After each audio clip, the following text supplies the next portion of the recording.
Hello प्यारे बच्चों, good morning. कैसे हैं आप लोग? आई होप इकोनॉमी बहुत एंजॉय कर रहे होंगे आप लोग। और इकोनॉमी में हम लोग लास्ट चैप्टर आज पढ़ेंगे और कोशिश करेंगे कि कल तक ये समाप्त हो जाए और उसके बाद फिर आप लोगों का जो है मॉडर्न हिस्ट्री शुरू करेंगे। आधुनिक भारत का इतिहास पढ़ेंगे हम लोग। तो आई होप बच्चों बहुत अच्छा लग रहा होगा। और आज भी हम लोग पढ़ने वाले हैं कुछ बेहतरीन चीजें, और इसमें हम देखेंगे जननांगीय संक्रमण का सिद्धांत, जो कि हमने कल ही शुरू किया था। और उसमें से कुछ चीजें आप लोगों को बाय डायग्राम मैंने बताया था। माल्थस का सिद्धांत था, जिसमें साथ ही अनुकूलन का सिद्धांत था। ये सारी चीजें हम लोगों ने कल देखी थी। आज हम उसी से जुड़े हुए बहुत सारे पॉइंट्स देखेंगे जो बहुत ज्यादा इंपॉर्टेंट है, जहां से एग्जाम में बहुत ज्यादा क्वेश्चन बनता है। आपको पता है जनगणना बहुत ही इंपॉर्टेंट होता है, चाहे किसी भी ईयर का हो, चाहे 2000 का हो और चाहे 2011 का। चूंकि 2011 की जनगणना जो है ये रिसेंटली है, और अभी तक जो भी क्वेश्चन बन रहे हैं वो 2011 की जनगणना से ज्यादा बनते हैं। इसीलिए हम इसको बहुत केयरफुली देखेंगे, ताकि जो एग्जाम में क्वेश्चन आए तो हमसे गलतियां ना हो। तो चलिए बच्चों, शुरुआत करेंगे आज की क्लास की। जननांगीय संक्रमण का सिद्धांत, और इस सिद्धांत का प्रतिपादन 1929 में W.S. थॉम्सन ने किया था। इंपॉर्टेंट है बच्चों, जननांगीय जो सिद्धांत है इसका जो प्रतिपादन या इसका जो शुरुआत है ये 1929 में W.S. थॉम्सन ने किया है। इनका नाम आप लोग याद रखेंगे, W.S. थॉम्सन।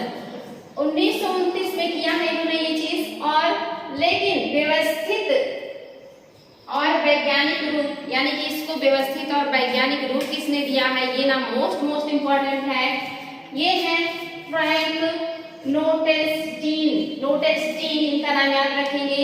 इन्हीं के द्वारा वर्ष 1945 में इसका वैज्ञानिक और बेहतरीन उदाहरण दिया गया, जो वैज्ञानिक भी था यानी कि साइंटिफिक भी था और विधिवत भी था। आगे चलकर के इन्हीं को क्या कहा गया, जनक कहा गया, जनांकी का जनक भी कहा गया है इन्हीं को। तो याद रखेंगे इनका नाम, ये इनके जनक भी है और इन्होंने इसका वैज्ञानिक और विधिवत उपयोग भी किया है या विधि स्वरूप कार्य किया है।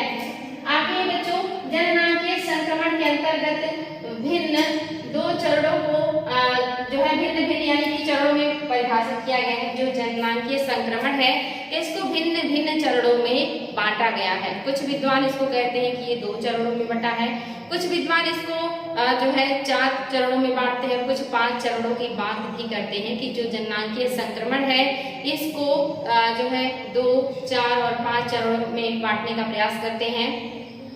इसमें जो सबसे फेमस व्यक्ति हैं जिन्होंने इसको 5 चरणों में बांटा है उनको हम देखेंगे, और वो कौन से हैं, C.P. ब्लेयर महोदय ने क्या किया है, इन्होंने जनसंख्या परिवर्तन के आधार पर इसको 5 चरणों में बांटा है। यानी कि जैसे जैसे जनसंख्या में परिवर्तन होता है तो उसके स्वरूप में क्या बदलाव आता है, इस आधार पर इसको 5 चरणों में बांटा है C.P. ब्लेयर महोदय ने। जिसमें इनका पहला चरण देखते हैं कि प्रथम चरण में इन्होंने क्या कहा है। इन्होंने कहा कि जब जनसंख्या प्रथम चरण में होती है तो उस समय जो जन्म दर और जो मृत्यु दर होता है दोनों अधिकतम होता है, दोनों उच्च होता है।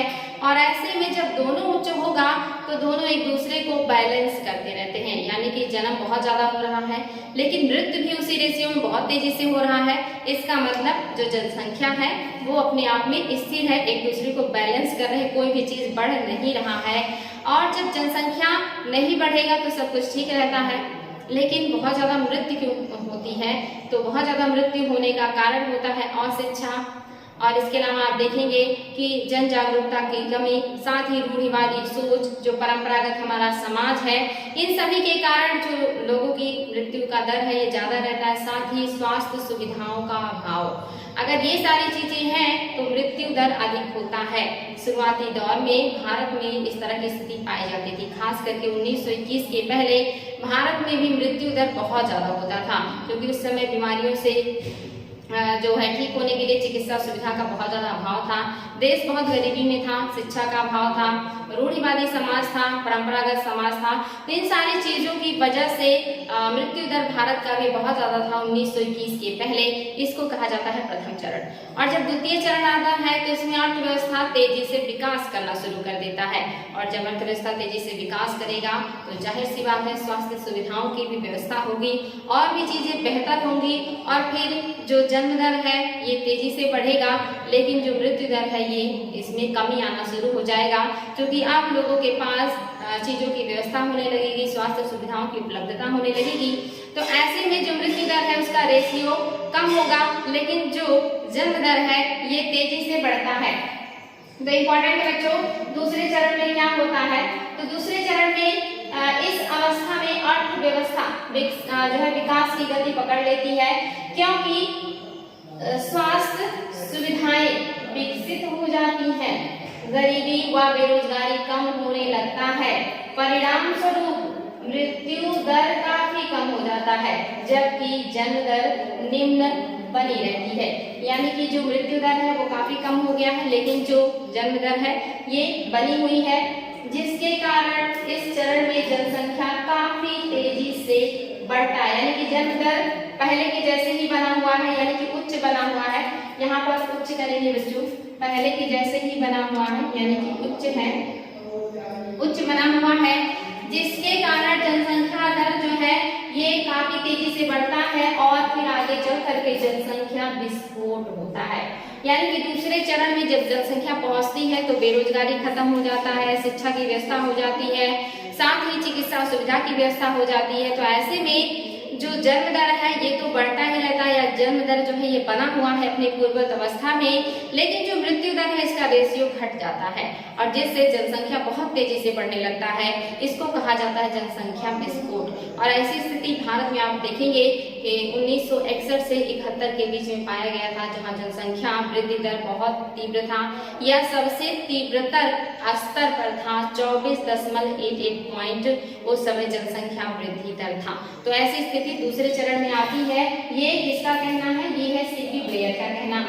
इसके बाद इनके अनुसार आता है तृतीय चरण, जिसमें क्या होता है, अर्थव्यवस्था में विकास तीव्र गति से होता है, जिस कारण महिलाओं की दशा में और शिक्षा में विस्तार होता है या सुधार होता है। और सुधार होने से क्या होगा, जन्म दर में कमी आएगी और मृत्यु दर में तेजी से गिरावट होता है। वर्तमान में भारत इसी अवस्था से गुजर रहा है। यानी कि तीसरे चरण में अर्थव्यवस्था और तेजी से बढ़ेगा, महिलाओं की शिक्षा में सुधार होगा, उनकी स्थिति में सुधार होगा या सुधार है। वर्तमान की स्थिति को आप देख सकते हैं, हमारे यहाँ जो जन्म दर है ये पहले से अब कम है और मृत्यु दर भी बहुत कम है। तो अब स्थिति काफी कंट्रोल में है, महिलाएं अपनी स्थिति उनकी जो है सुधर रही है, अब महिलाएं शिक्षा भी ग्रहण करने लगी हैं, साथ ही अब वो अपने फैसले लेने के लिए थोड़ा बहुत उन्हें आज़ादी भी मिल रही है। तो अब जब जागरूकता आ रही है महिलाओं के अंदर, तो अब भी उन्हें समझ में आने लगा है कि बहुत ज़्यादा जो है बच्चे उत्पन्न होना ठीक नहीं है। तो ऐसे में महिलाओं की जागरूकता और उनकी स्थिति सुधार का भी एक बड़ा परिणाम है कि जो भारत में जन्म दर है वो पहले से काफी कम हुआ है। तो ये तीसरे चरण में होता है और हमारा जो देश है ये तीसरे चरण में है। इसके बाद हम चौथे चरण में प्रवेश करेंगे और लास्ट में हम पांचवें चरण में जाएंगे। तो ये हमारा तीसरा चरण है, भारत तीसरे चरण में ही चल रहा है। चतुर्थ चरण, इसमें क्या होता है बच्चों, निरंतर गतिमान अर्थव्यवस्था में उच्च खाद्यान्न उत्पादन, यानी कि बहुत तेजी से अर्थव्यवस्था बढ़ती रहेगी और खाद्य उत्पादन भी बढ़ेगा, दोनों चीजें बढ़ेंगी, तथा बीमारियों से बचाव के समुचित उपाय के कारण मृत्यु दर में कमी आएगी तथा महिलाओं को और अधिक स्वतंत्रता एवं उन्हें मिले रोजगार के अवसर के कारण जन्म दर में गिरावट आती है। और इस तरह से जन्म दर मृत्यु दर लगभग एक दूसरे को जो है बैलेंस कर लेते हैं और एक जनसंख्या स्थिर हो जाती है। यानी कि चौथे चरण में क्या होगा, जनसंख्या तीव्रतर गति में आगे बढ़ेगा, यानी कि तीव्र गति से निरंतर आगे बढ़ेगा, खाद्यान्नों के उत्पादन में वृद्धि होगा, स्वास्थ्य सुविधाएं बहुत बेहतर हो जाएंगी, जिससे लोगों को जो जीवन प्रत्याशा है वो बढ़ेगा, महिलाओं की स्थिति और बेहतर होगी, अब उन्हें शिक्षा के साथ साथ जॉब करने का पूरा अधिकार होगा, साथ ही वो सेल्फ डिपेंडेंस के साथ साथ अपने निर्णय लेने के लिए स्वतंत्र होंगी और इस तरह से जो जन्म दर है ये काफी कम हो जाएगा। और स्वास्थ्य सुविधाओं की वजह से मृत्यु दर भी बहुत कम हो जाएगा। ऐसे में जब मृत्यु दर और जन्म दर दोनों लगभग बराबर हो जाएंगे तो जनसंख्या स्थिर हो जाती है, यानी कि ना तो बढ़ती है और ना ही घटती है। और वर्तमान में अधिकांश देशों में ये स्थिति, जो कि विकसित देश हैं, वहाँ ये देखने को मिलता है। यानी कि वर्तमान के अधिकांश जो विकसित देश हैं वहाँ पर ऐसी स्थिति देखने को मिलती है कि जनसंख्या स्थिर हो गई हो, जहाँ पे मृत्यु दर और जो जन्म दर है दोनों एक दूसरे के समान हो गए हो। तो ये स्थिति आती है चतुर्थ चरण में। इसके बाद आता है जो पंचम चरण या पांचवा चरण। इस स्थिति में क्या होगा, अर्थव्यवस्था पूरी तरह से विकसित हो जाएगी, पूर्ण विकसित हो जाएगी, बिल्कुल डेवलपिंग इकोनॉमी हो जाएगा, साथ ही परिपक्व हो जाएगा, यानी कि पूरी तरह से मैच्योर और डेवलप हो चुका होगा अर्थव्यवस्था जब पांचवा चरण आएगा, जिससे जन्म दर और मृत्यु दर दोनों निम्न हो जाएंगे। जब अर्थव्यवस्था अपने मेच्योरिटी पे होगा, अपने विकास की अंतिम अवस्था में होगा, उस समय जन्म दर और मृत्यु दर दोनों क्या हो जाएंगे, निम्न हो जाते हैं। लेकिन यहाँ पे होता क्या है, जो जन्म दर है ये मृत्यु दर से भी निम्न हो जाता है, यानी कि जितना मृत्यु हो रहा उतना भी जन्म नहीं हो रहा है। जन्म दर इतना कम हो जाता है पांचवें चरण में कि मृत्यु का रेशियो ज्यादा और जन्म का रेशियो कम। ऐसे में जनसंख्या ऋणात्मक होने लगती है, यानी कि जो जनसंख्या है उससे कम होने लगता है। और वर्तमान में कई विकसित देश में ये स्थिति पाई जाती है, और इसलिए वहाँ की जो सरकारें हैं वो अपने यहाँ लोगों को आने के लिए प्रोत्साहित करते हैं, वहाँ बसने के लिए प्रोत्साहित करते हैं, ताकि उनके यहाँ जितनी जनसंख्या की जरूरत हो कम से कम उतना तो रहे, जितने प्राकृतिक संसाधन है कम से कम उतना तो हो। तो इसके लिए जो सरकार है, जब वो देखती है कि हमारे देश का जो जनसंख्या है वो ऋणात्मक जा रहा है, प्रजनन दर बहुत कम हो गया है, तो ऐसे में दूसरे देशों के लोगों को अपने यहाँ सुविधाएं देना शुरू करते हैं कि लोग यहाँ पे बसे और जो जनसंख्या का रेशियो है मेंटेन रहे। और ये स्थिति आती है पांचवें चरण में, जब पूरी तरह से अर्थव्यवस्था विकसित और परिपक्व हो जाती है। तो वेरी वेरी इंपॉर्टेंट बच्चों, ये चरण हम अभी तीसरे चरण में हैं, उसके बाद हम चौथे चरण में आएंगे और लास्ट में हमारा पांचवा चरण आएगा। अब हम और भी महत्वपूर्ण चीजें देखने वाले हैं, जनसंख्या से संबंधित परिभाषित शब्द। जनसंख्या से संबंधित कुछ ऐसे शब्द जो एग्जाम में पूछे जाते हैं, जिसका मीनिंग पूछा जाता है, ये आप लोगों को पता होना चाहिए, मोस्ट इंपॉर्टेंट है। जिसे आप पहला देखेंगे जनसंख्या वृद्धि दर। हम कहते हैं जनसंख्या बढ़ रहा है, जनसंख्या में वृद्धि हो रही है, लेकिन जनसंख्या वृद्धि दर कैसे परिभाषित किया जाता है, तो अशोधित जन्म दर और अशोधित मृत्यु दर के बीच का जो रेशियो होता है, जो अंतराल होता है, इसी को जन्म दर कहते हैं। अशोधित मीन्स क्या हुआ बच्चों, यानी कि जब किसी पर्टिकुलर क्षेत्र में या विशेष क्षेत्र में वहाँ की जनसंख्या का गणना किया जाता है या पंजीकरण किया जाता है, तो जितने भी एक टाइम पीरियड में जन्मे वहाँ पे बच्चे हैं या जो लोग हैं, उनका पंजीकरण करने के बाद जो आंकड़ा मिलता है उसे हम कहते हैं अशोधित जन्म दर। यानी कि जितने जन्म हुए हैं उन सबका पंजीकरण किया जाए और उसे कहा जाता है अशोधित जन्म दर। लेकिन इसे शोधित जन्म दर कब कहा जाएगा, जब इस अशोधित जन्म दर में 5% और जोड़ देंगे, तब ये हो जाएगा शोधित जन्म दर, यानी कि शुद्ध जन्म दर। ऐसा क्यों है, 5% लोग जो है उनका पंजीकरण नहीं हो पाता है। आज भी इंडिया में इतनी सुविधाएं नहीं है या लोगों को भी इतनी जागरूकता नहीं है कि उनका पंजीकरण हो सके। आज भी बहुत सारे बच्चे जो हैं वो गांव के घरों में जन्म लेते हैं, जिनका पंजीकरण हॉस्पिटल में नहीं हो पाता या जिनका नाम सरकारी आंकड़ों में नहीं आता है। ऐसे 5% लोग छूट जाते हैं पंजीकरण से, और इसीलिए कहा जाता है अशोधित जन्म दर। और शोधित जन्म दर यानी कि जब वो 5% भी उसमें इंक्लूड हो जाए तो ये हो जाएगा शोधित जन्म दर। तो अशोधित जन्म दर और अशोधित मृत्यु दर, यानी कि किसी एक वर्ष में अशोधित जन्म दर तथा अशोधित मृत्यु दर पर के अंतर को जनसंख्या की प्राकृतिक वृद्धि दर कहते हैं।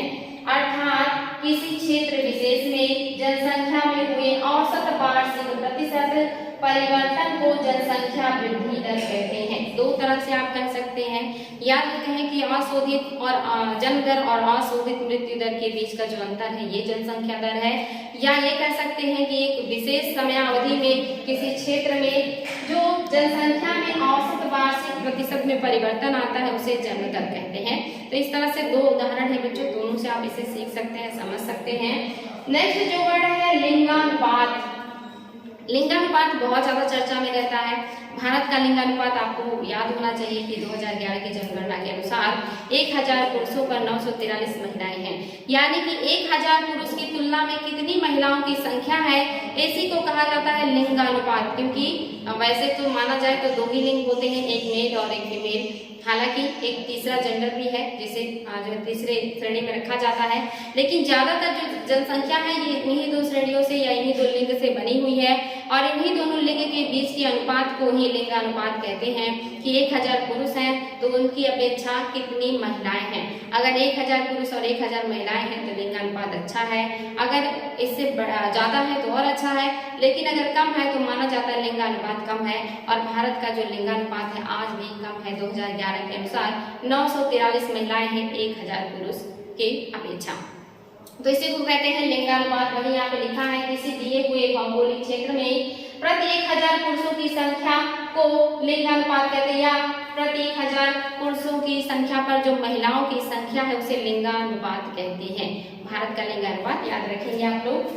साक्षरता अनुपात यानी कि साक्षरता अनुपात कितना है, तो 7 वर्ष से अधिक का कोई व्यक्ति या बच्चा अगर वो किसी एक भाषा को पढ़ना लिखना और समझना जानता है तो इसे साक्षर कहा जाता है। ये इंपॉर्टेंट है, एग्जाम में आता है कि कितने वर्ष के बच्चे को साक्षर माना जाएगा, तो 7 वर्ष का हो या उससे ऊपर का हो कि जनसंख्या जो साक्षर हो अर्थात किसी एक भाषा को पढ़ना लिखना व समझ सके का उस क्षेत्र विशेष की समस्त जनसंख्या से अनुपात को साक्षरता अनुपात कहते हैं।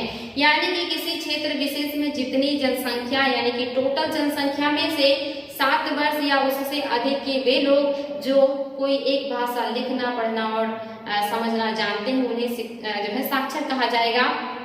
और उन्हीं के अनुपात को टोटल जनसंख्या से जो है जब हम अनुपात में निकालेंगे या देखेंगे कंपेयर करेंगे तो उसी को कहेंगे साक्षरता अनुपात। यानी कि टोटल जनसंख्या में कितने लोग हैं जो साक्षर हैं तो उसी के हिसाब से ये अनुपात निकलता है, इसी को कहते हैं साक्षरता अनुपात। नेक्स्ट है बच्चों जनसंख्या घनत्व। जनसंख्या घनत्व हम देखते हैं कि हमारे देश में सबसे ज्यादा जनसंख्या घनत्व पश्चिम बंगाल का या बिहार का है, और हम देखते हैं कि सबसे कम जो जनसंख्या घनत्व है ये अरुणाचल प्रदेश का है।